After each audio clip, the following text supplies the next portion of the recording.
Wow, so good to be here. I know we're talking about night eating tonight, so maybe getting toward the witching hour for some of us. It's middle of the day eating here in Australia, though, so I'm safe. And I see some friendly faces down there. I was also reflecting, some of you I've chatted to on Zoom before, but I don't know who you are with your little tiles. Like I've talked to you sort of face to face, but on the little tiles down there, I may or may not realize you're somebody I've connected with one-on-one. So anyway, welcome, and I'm glad you're here. We've got just a couple seconds before we start, right on time, and want to encourage any of you as we get going here, talking about night eating, meal timing, circadian rhythms. Always welcome to pop those questions into the chat box as we go along, or any that you already know you've got on hand. Maybe I'll get to them, but we'll find out whether I get to them or not. So, hi, I'm Lulu Cook.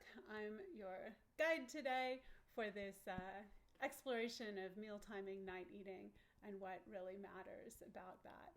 You know, the medieval philosopher Maimonides, I think I got that right, he was around the 11 or 1200s. He coined this saying, eat breakfast like a king, lunch like a prince, and dine like a pauper.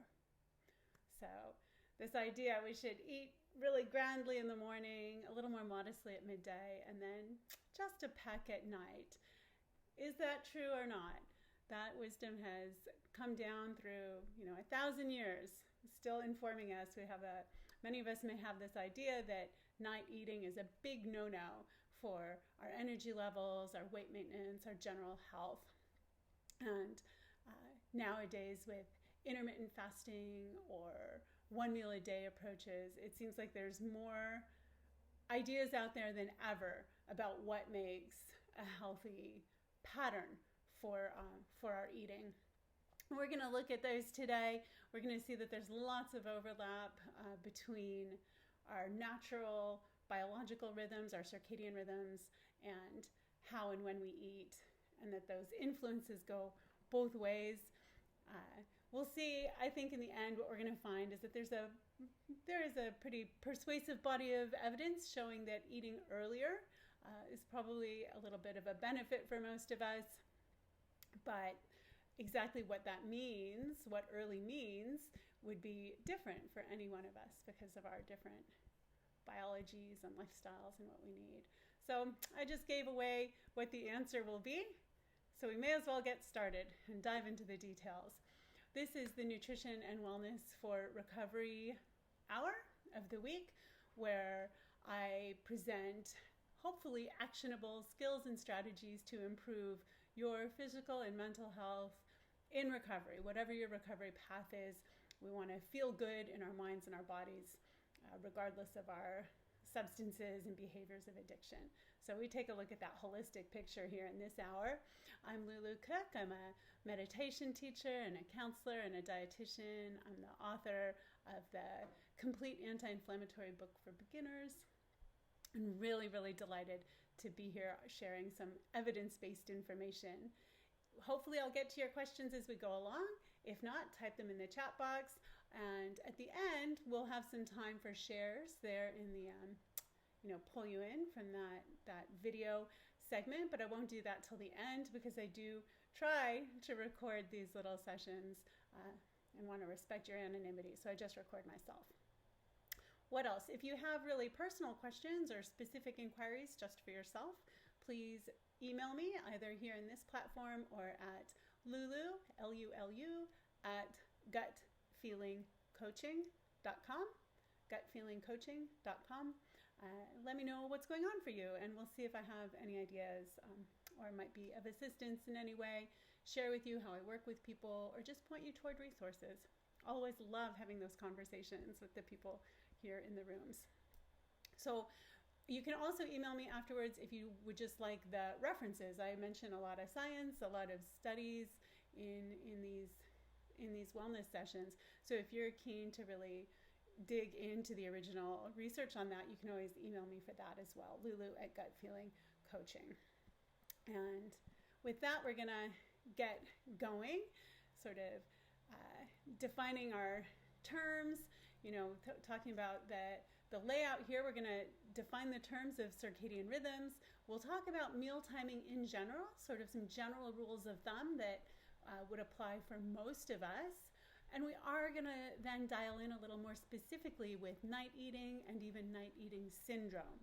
So we're going to talk a little bit. We'll see some associations with recovery, or more likely we'll see some associations with dysregulated eating and addiction patterns, and then being in recovery and coming into healthier and more regularized eating patterns.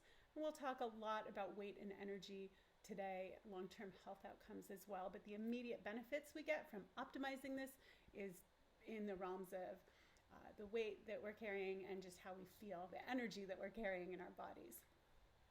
So what is typical meal timing? Like, how do people usually eat? What's the usual pattern for how we eat? We might have a common assumption, this stereotyped idea that people have breakfast, lunch, and dinner, possibly an afternoon snack, right? Pretty normal, leave it to beaver kind of idea of the pattern that people might have. Breakfast, lunch, and dinner, 3 squares a day. The reality is quite different. There was a big study using smartphone data. So they were using phones and an app on the phone to track exactly what and when people were eating. This was from 2019. And they found frequent eating throughout the entire day and really erratic eating as being the primary dietary pattern of American adults. So there was no real standard, most people eat breakfast, lunch, and dinner. It was just all over the place, snacking and grazing all the time, eating up to 11 times per day in this study. So when you think about an eating time, that would be like one meal, one snack, one drive-through Starbucks with a big frothy drink and a scone. That would be one eating occasion. So eating up to 11 times per day, only about a quarter of the calories coming in before noon, and 35% of the food being eaten after 6 p.m. So just right there, the majority of people were showing that the biggest eating event of the day, the most food of the day, was coming in after 6 p.m. So already tending a bit toward nighttime eating.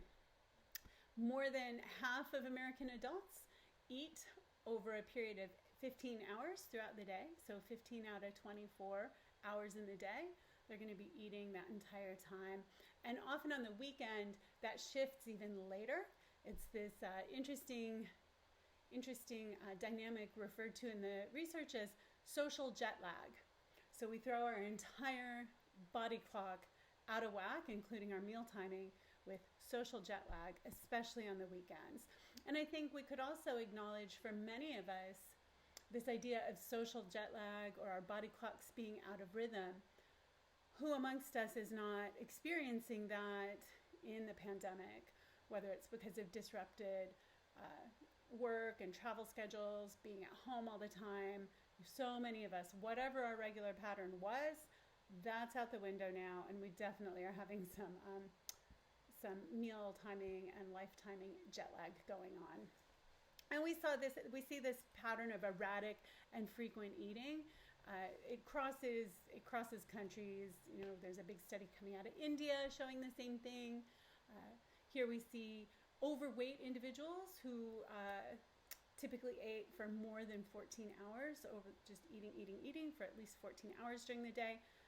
Simply pulling that into about 10 to 12 hours per day showed sustained weight loss. People also reporting feeling more energetic, sleeping better. We're going to just keep seeing this, that sleep comes in hugely, and quality of sleep are hugely impacted by meal timing. And in that study, it was after 16 weeks that they started seeing those results and being able to measure them. So for those of us who are like, well, today I'm going to try eating 3 squares a day and see if that helps, maybe we'll have a fantastic result. maybe we don't need to eat 3 squares a day at all. But if we, if that's a helpful way for us to become more regular, maybe we'd see a fantastic result in just one day or a week. But at least in this study, it took, it was 16 weeks. It was a few months of really shifting to that more regular schedule before they started to see those benefits for energy and sleep. And it may have been because of beneficial effects on metabolism, as well as just elongating the fasting period, the amount of time that you're not eating. Stretching that out a little bit for many of us is going to help us switch from fat storage to what's called mobilization of fat, or using our stored fat. And for many of us, we might have some excess stores to be able to do that with. So this whole field has what I think is a really awesome name. It's called chrononutrition. How cool is that? Chrono, like chronology, timekeeping, right? Rhythms and time. Chrononutrition. I also like it because it makes me think of crones, like a maiden mother crone, this beautiful image of aging and our seasons and our cycles changing through life. So this is the field of chrononutrition we're talking about today. And really it touches on this broader field. There was a recent Nobel Prize issued for discoveries around the molecular basis of biological rhythms in the body. These researchers found huge importance for the rhythms of the body impacting health and disease. So chrononutrition looks specifically at meal timing, coordinated with the body's circadian rhythms, showing that food intake is as critical, that the timing of food intake is as critical as the quantity or the quality of the food intake for our health. And we will see it's a two-way street. Our circadian rhythms, will define that in just a minute, what that means, but our circadian rhythms are affected by our health status. So if we already have type 2 diabetes or heart disease or severe obesity, that impacts our body's rhythms and how we're sleeping. And likewise, the status of our natural body rhythms can impact our disease states or our vulnerability to disease states. So it all goes hand in hand, flowing back and forth with the impact. We see some factors are going to be a strain on the system all along. Just simply increasing age is one factor that impacts our natural rhythms in these ways. And certainly early recovery, detoxification, coming out of periods of, let's say, methamphetamine or ice abuse, that would clearly be a time where we've just massively dysregulated our sleep-wake cycles. If we're spending late nights in the pokies or different gambling institutions, with the lights and the sounds, just really, really stimulating at a time when this human animal is meant to be resting and sleeping, meant to be in the dark. So lots of ways that our addictions might lead us to dysregulating some of our natural rhythms. So let's define some of these words I'm throwing around. Circadian clock, circadian rhythms. We do see that more and more on headlines and blurbs in magazines or blogs. So it might not be a new word to everyone here, but I just want to clarify some of the details. So when we talk about our circadian clock, this is circa means, the rhythms around. And so the circadian clock is theoretically that perhaps the strongest driver of it is located in our hypothalamus in our brain, the suprachiasmatic nucleus. And this is sort of the master clock regulating, sending out signals to time and regulate our metabolism, the function of our organs. It actually turns genes on and off. It can influence our hormonal flux. For instance, we get more cortisol in the morning right before we awaken. We get more melatonin released in the evening as we're winding down and getting ready for bed. So the hormones are regulated by this circadian clock. But there's actually multiple clocks. There's these little timers, these regulators and feedback mechanisms in almost every tissue of the body, widely distributed through the body.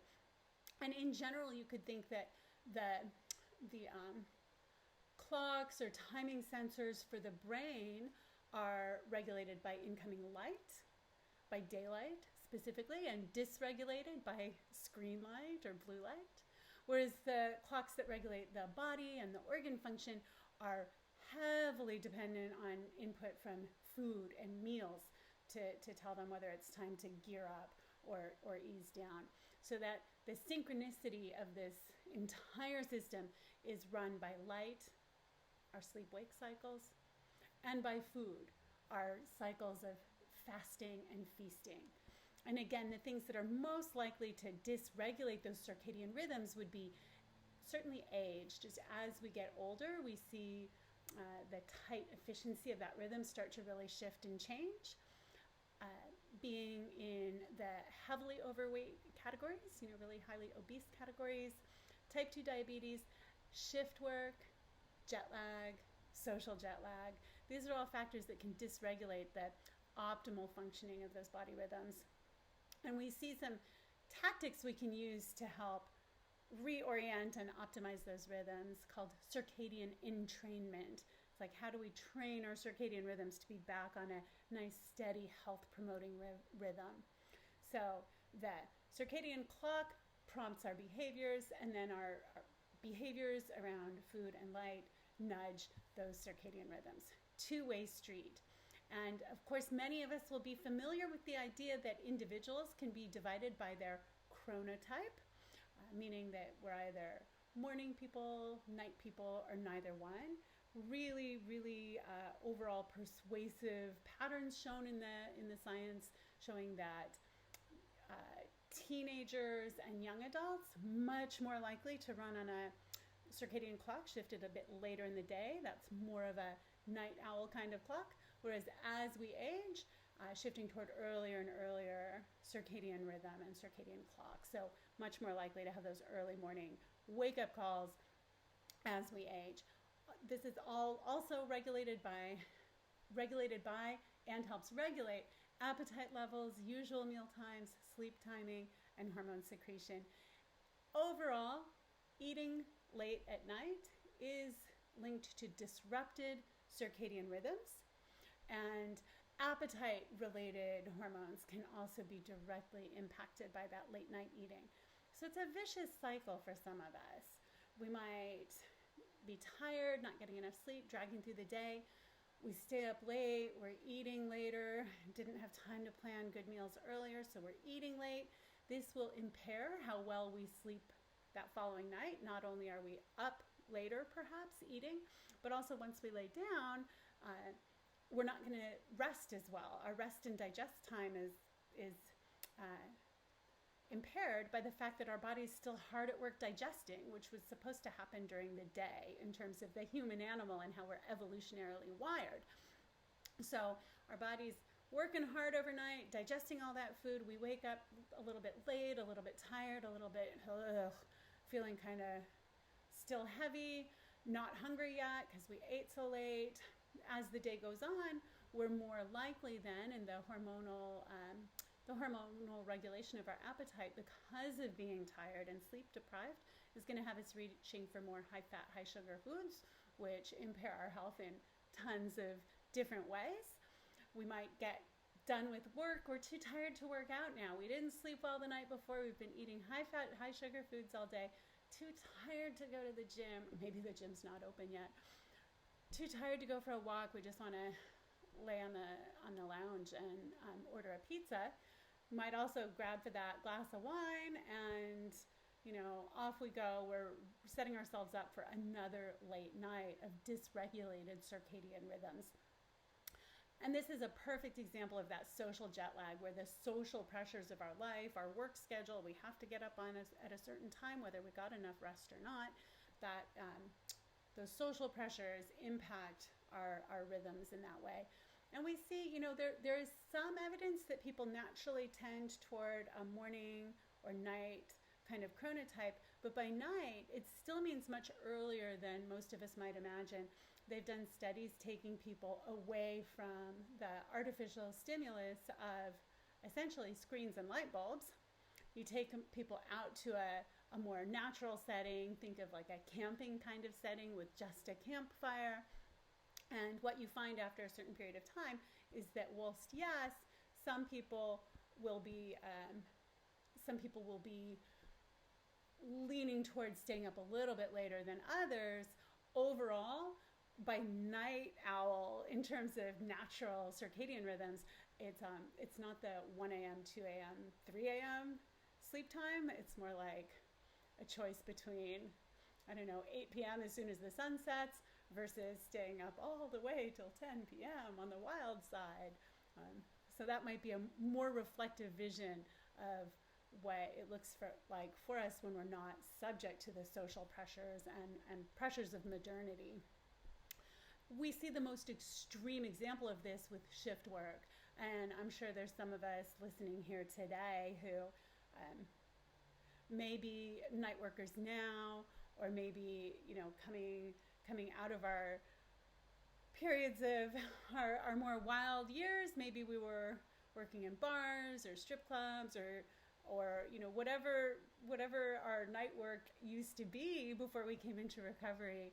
This is one of the examples. There's a lot of research showing the impact of that flipped sleep cycle and flipped eating cycle, and it's really a point of real concern for shift workers, because being awake at the quote wrong times of the day, meaning when it's dark, and consuming meals at the quote wrong times of the day, basically meaning when it's dark at night, leads to an increased risk of obesity, type 2 diabetes, cardiovascular disease, as well as other lifestyle factors that kind of pile on to make it all worse. Unhealthy diet, lack of physical activity, and just overall insufficient sleep. So this whole pattern it's a huge quadruple whammy on people who are working those night shifts. And, bless the workers out there who are doing some of those tasks that help our world keep turning, with somebody in the hospital at 3 a.m., in that ER room. So really grateful to those people, and perhaps we could do more to help them understand the potential impacts, not just on their energy level today, but dire long-term health impacts from that kind of night work. Not to get too far off on a tangent, but thank you if that's you, and my heart goes out to you, and let's get you back on a day shift. It'll be better for you. Experimental studies do show that this misalignment of our cycles impacts us overall, again, weight gain, metabolic dysfunction and disruption. So that's metabolism, not just in the sense of how many calories is your body burning, but metabolism in terms of overall energy, brain energy, cognition, glucose intolerance, ability to either store or use fat, and even dysregulation of our it's called the circadian transcriptome. It's like some of our genetic expression. It can all be dysregulated by that kind of movement toward more night hours.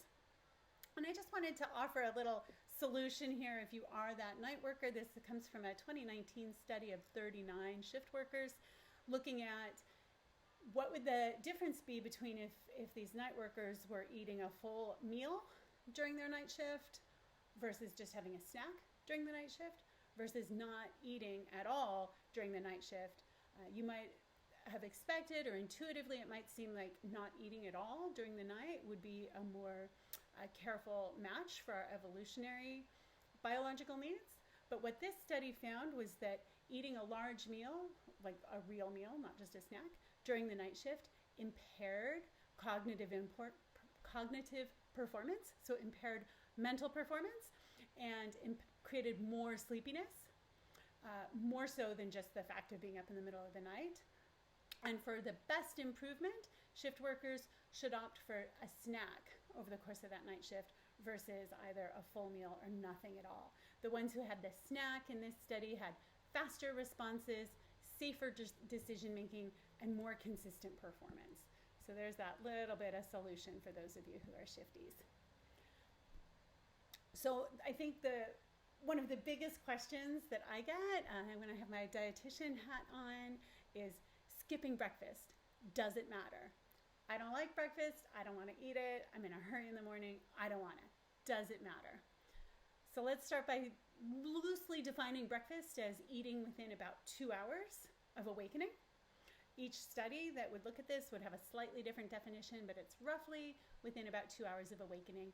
And the clinical trials are mixed, ambivalent about it. Some report that skipping breakfast leads to a lower total daily intake of calories, which in turn leads to weight loss. Other studies report that total daily energy is not effective and does not affect overall calories consumed or weight loss. For most of us who are somewhere in a generally healthy weight range, generally healthy health, it may not matter that much. You do not have to roll out of bed and eat, a big meal if that's not a great fit for how your body runs. You may still want to think about, well, maybe not right away if that's how I've been defining breakfast, but there may be some benefit to eating within those first couple hours. Does eating that breakfast first off in the morning jumpstart metabolism, as rumor has it? This implies that if we skip breakfast, we're somehow slowing down our metabolism, and that would be like a long-term negative, right? Well, the available science gives, again, it's a mixed story there. Studies in both leaner people and bigger people show that extending the fasting period in the morning by up to those couple of hours does not by itself lower metabolism. So really, it's overall the amount and kind of calories you eat, not whether you eat first off in the morning, that's going to impact your metabolism. And again, some of this comes down to personal preference. If you're someone who usually eats breakfast every single day and find yourself just starving, ravenous after you skip breakfast, then that's not a good solution for you. But other people will be fine. They've got that little bit bigger window of leeway. The one thing to be aware of here in my observation is many times I hear from people who say, oh, I'm not hungry, I can't eat till afternoon. But a lot of times when we start looking at, well, what are you eating at night? It may be that they've just really overdone it so much so their body's still digesting and still processing all that food from the night before. So of course you're not hungry. So looking at this question overall, this meal timing question, it's real interesting. The science shows a difference between what we might see in really strict clinical studies, laboratory ward studies, where we take the people, not we, I don't do this, but the scientists would take people and actually lock them in a room, weigh and measure every bite, maybe use the metabolic things to test metabolism by measuring factors coming from the breath. That kind of really strict control shows that if you're eating the same number and the same quality of calories, it doesn't really matter when you eat.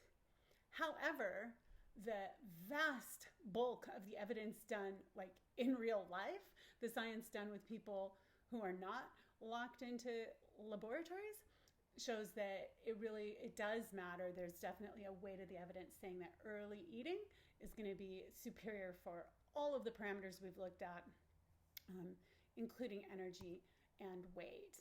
Better insulin sensitivity with early eating, better glucose tolerance, increased postprandial thermogenesis. So that means after we eat, we have a little boost of metabolism as our body's working hard to break down the food and also meet the energetic requirements of the day. So you get a little boost there. Lower triglyceride levels in morning eaters. Gut health seems to be improved for earlier eaters, and there, as well as reduced inflammation, increased autophagy. We talked about that when we talked about intermittent fasting, right? So we get all of these benefits from the earlier eating, increased stress resistance, increased ability to move through the stresses of the day without being thrown off balance by them. So a lot of benefits there. We'll zero in really specifically for a minute here on weight, because again, I think that's where a lot of the concern comes from. If I skip breakfast, will that help me gain weight? Will that help me lose weight? Is it true that I need to not eat after 6 p.m. if I want to be in a weight range that feels healthy for me? So the timing of the main meal of the day does have some influence on weight. consistently in lots and lots of studies, later eaters lose less weight on the same diet as people who eat earlier. Those who have their higher calorie intake of the day earlier at breakfast would be expected and shown in many studies to have more weight loss, lower glucose, lower insulin, lower hunger overall than those who eat the same amount but with the bulk of their calories at dinner. And remember, from the study I mentioned at the beginning, the smartphone app study, more American adults are eating the bulk of their calories after 6 p.m. 35% of the calories coming after 6 p.m., only 25% of those calories coming before noon. So we're really, as a culture, we're really shifted toward that later eating, and many of us are experiencing that we're not staying in the weight ranges that feel happy and healthy and high energy for us. So this is fairly consistent weight gain, dysfunctional energy use, meaning the amount of energy expenditure, the amount of energy it takes you to do things. To some extent, you want your body to use a lot of energy as it moves through the day. We're using the fuel we're putting in when we're using a lot of energy through the day. That gets dysregulated with later eating. And appetite, stress, and sleep, appetite being not just what we're eating, but our drive to eat, and stress and sleep all getting dysregulated. Now, there's not a ton of research looking at using an individual's chronotype, whether they're a morning person or a night owl, using that to determine an optimal eating pattern for them in terms of being able to pin it down to a person with this chronotype should eat lunch at exactly this time. We don't have a lot of research showing that. My hunch is, my suspicion is, we're all on our own sort of individual pattern with that. But if you think about breakfast being anywhere between 6 on the early side, 10 on the late side, that kind of range would all be a healthy range depending on your chronotype. So yeah, there's just so many examples of the studies I can cite here with perhaps better benefits from, here's one, restricting food intake between 7 p.m. and 6 a.m. led to a decrease in total calorie consumption and some weight loss if sustained long term. So really strong overall pattern there that whatever your norm is, eating earlier might help. Does it matter what you eat when? Like, would it matter if we had our more carbohydrates early or more fat later? That study has been done, at least on non-obese men. And so they spent 4 weeks each on diets that had the same number of calories, but one of them had more of the carbohydrates in the morning and more of the fat in the afternoon. And the other one was just the opposite. They found that having more carbohydrates in the evening had an unfavorable effect on blood glucose and glycemic control. And in fact, there's quite a few studies showing that of the carbohydrates we're going to consume, and remember, we're all having carbs like every day. Vegetables are carbohydrate-rich foods, so even if you're on like a low-carb diet, we all do consume carbs. But having those healthy whole grains or fruits or, I don't know, even a donut, gosh, having them earlier in the day, we have this opportunity to spend all the energy we get from them, and that seems to be a little bit more healthful, and then having more of the proteins and fats later. So proteins and carbs more so in the morning, proteins and fats a bit later in the day. Some of us are just not there yet, so we're gonna, that's sort of general meal timing stuff, but what if you're really in the mix of it with a pattern that has the night eating? Well, my observation is that just as much as there's all this biological patterns and things happening, there's also the psychological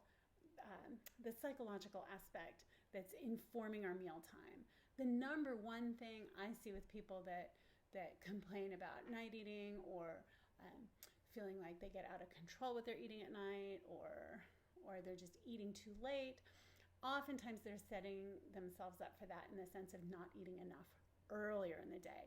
I don't want to say it like in a judgy way, like you're setting yourself up for it. Like not eating enough earlier in the day sets us up to eat more later. And so right there is a solution. We need to be thinking about, when do we need more energy, and are we providing that to our bodies? That would be earlier in the day. What do you eat when? And this comes down to, again, some of those social pressures. How many of us at 8 p.m., 9 p.m., 10 p.m., how many of us are reaching for a green salad and some protein? Is that what we're reaching for at those hours, or are we reaching for the ice cream and the chips at 10 p.m., right? Why? What are the challenging transition points in our day that can derail that more careful, optimal way of eating to support our internal rhythms?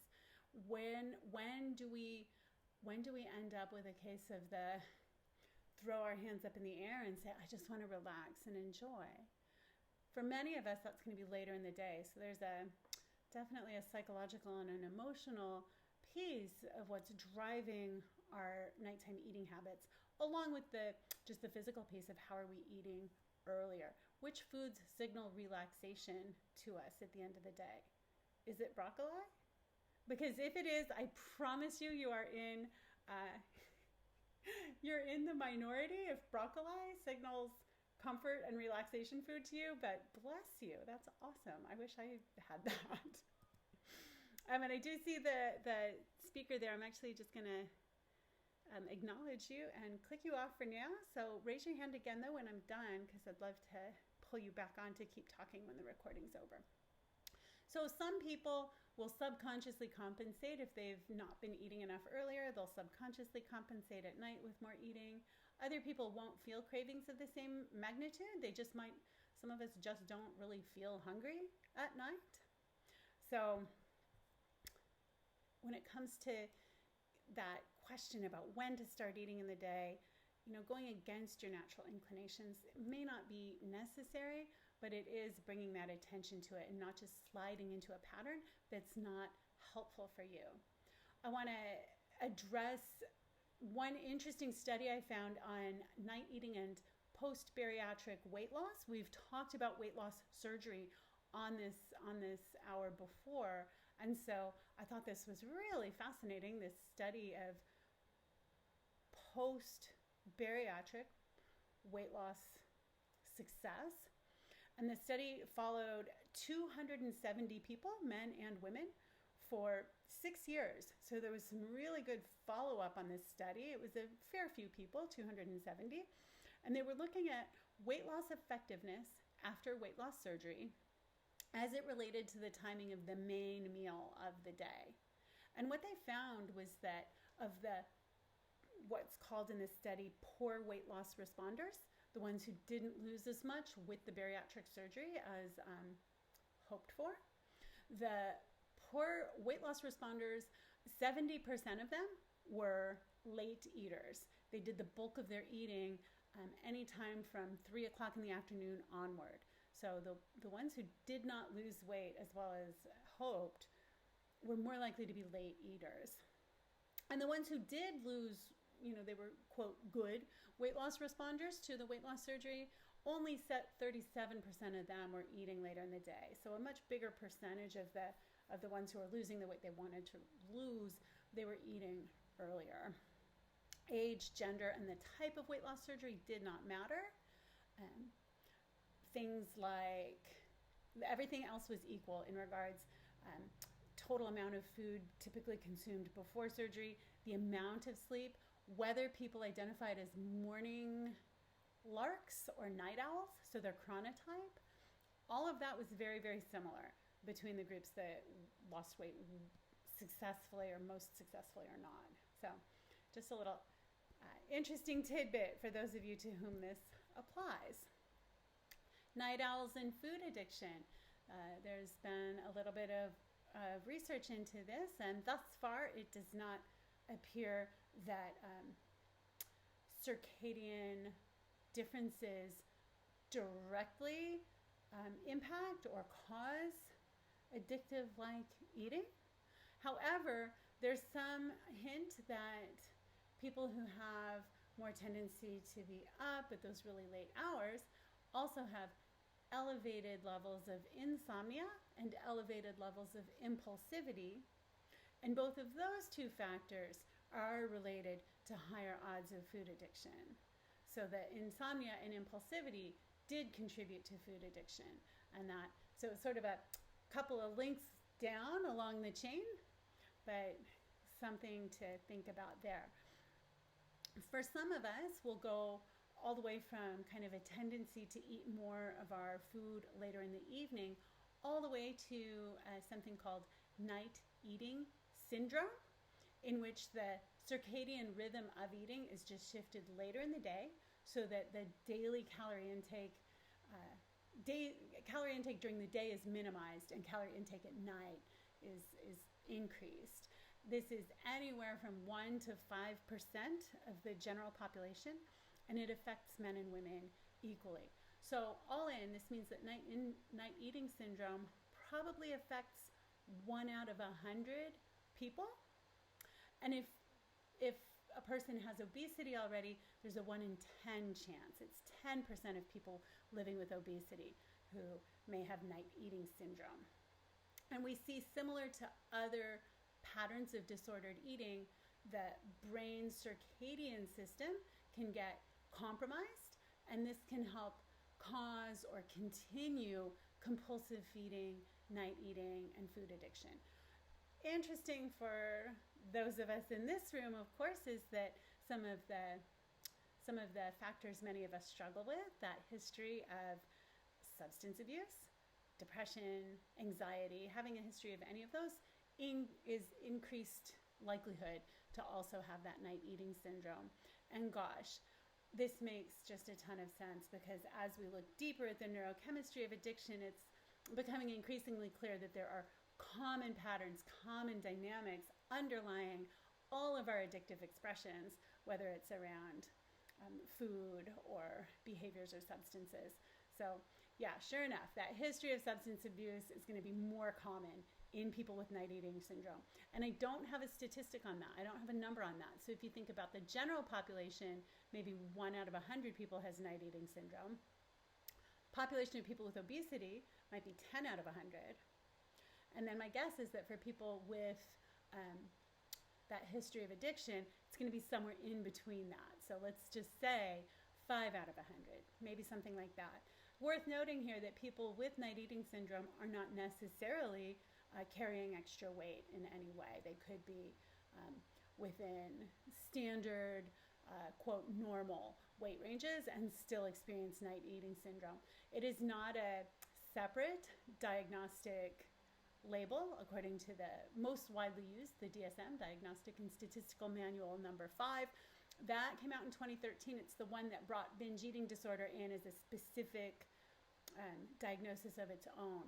Night eating syndrome is listed there, but not as a specific diagnosis. It's grouped together with other specified feeding and eating disorders, catchily referred to as OSFED.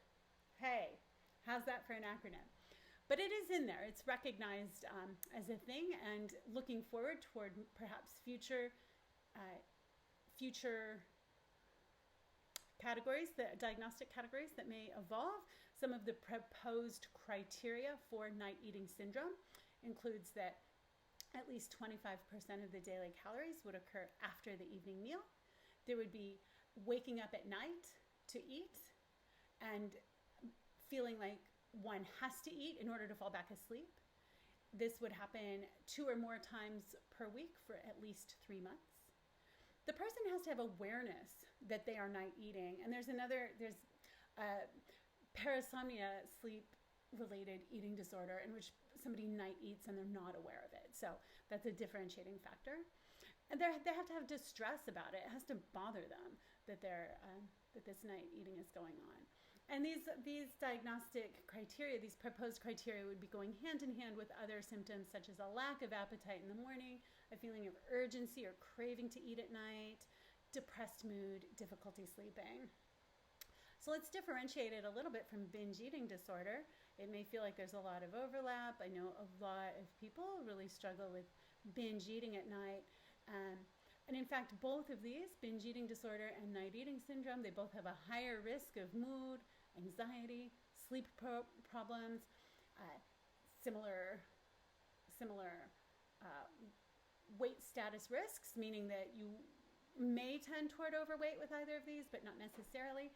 However, binge eating disorder is linked more so to a lack of awareness of body cues, inability to identify and recognize emotions and body cues. That's not the case with night eating syndrome.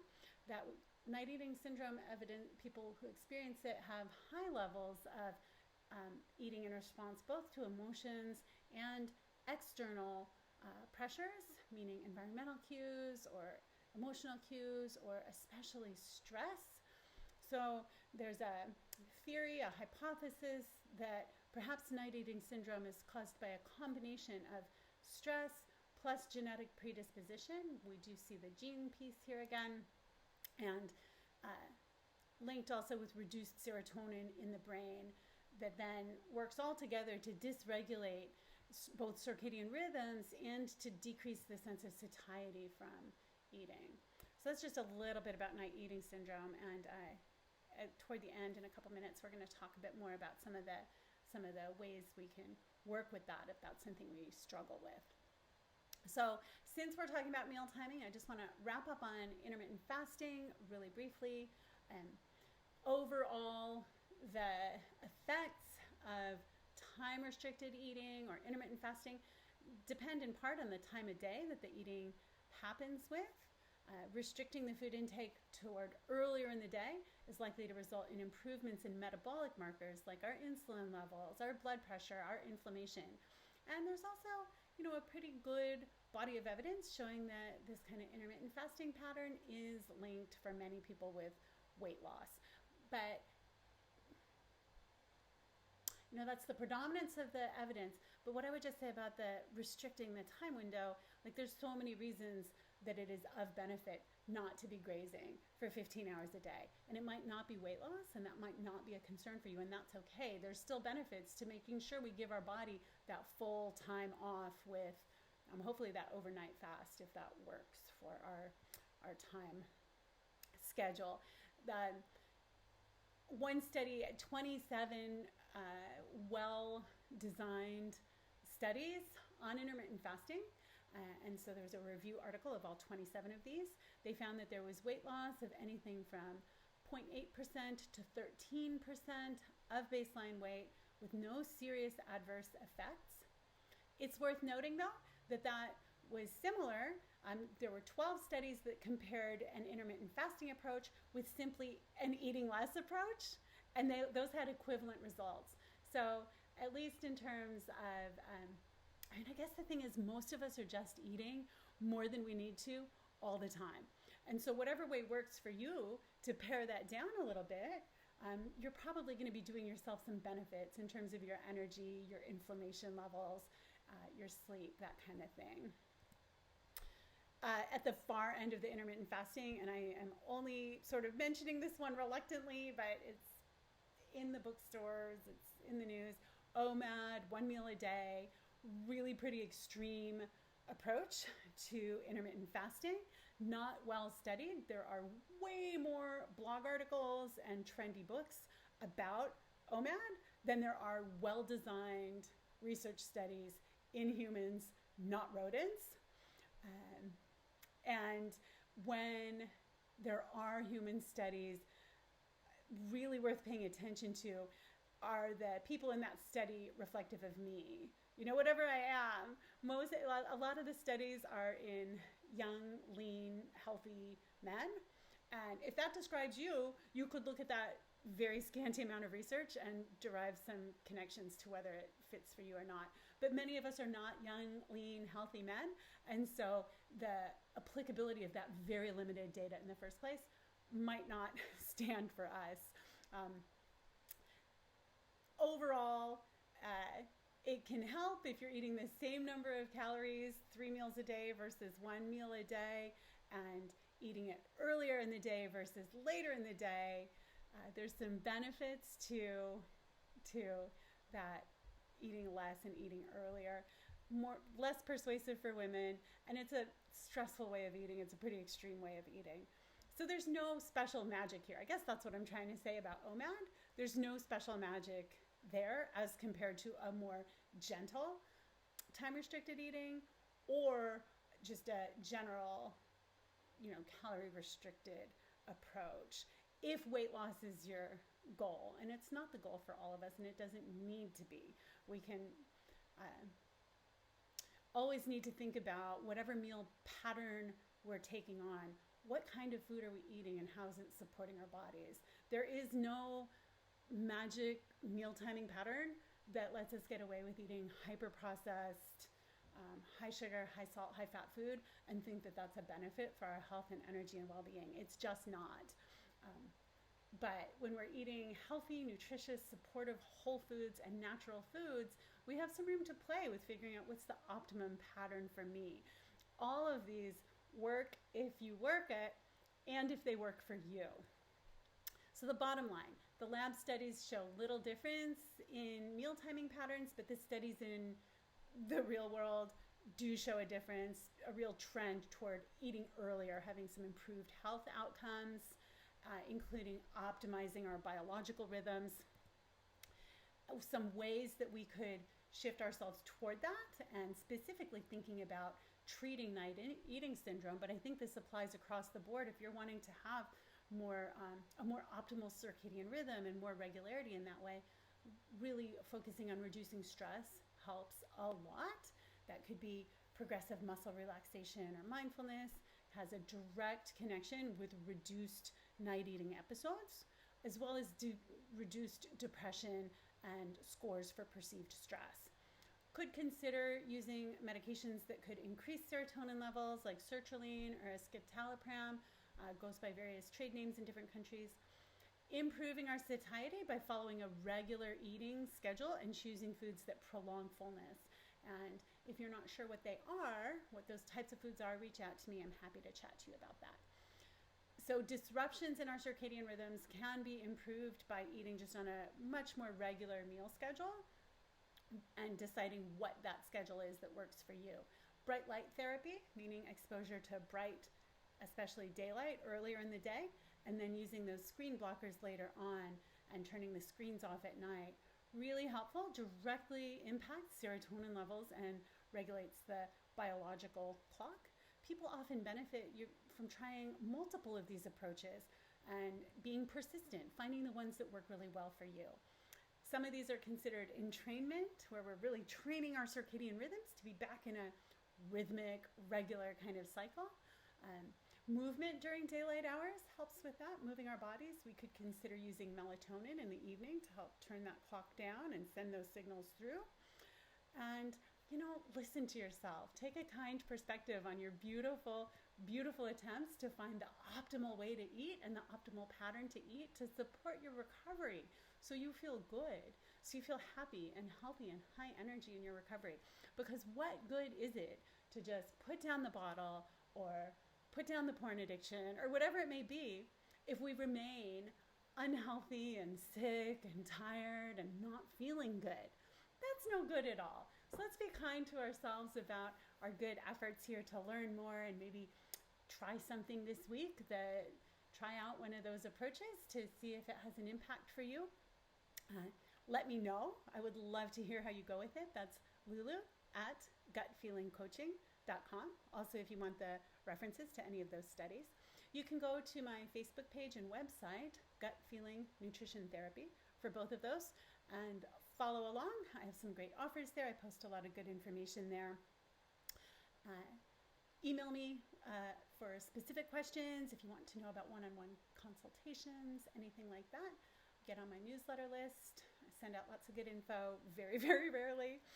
And next week we'll talk about social anxiety and how that relates to our recovery and our health. There is a connection. So that's it for me. I'm going to open it up for a few questions. I know somebody earlier had their hand up to share, and keep it please to your direct experience because I know that there will be other people in the room who can relate to that. Thank you so much for your attention.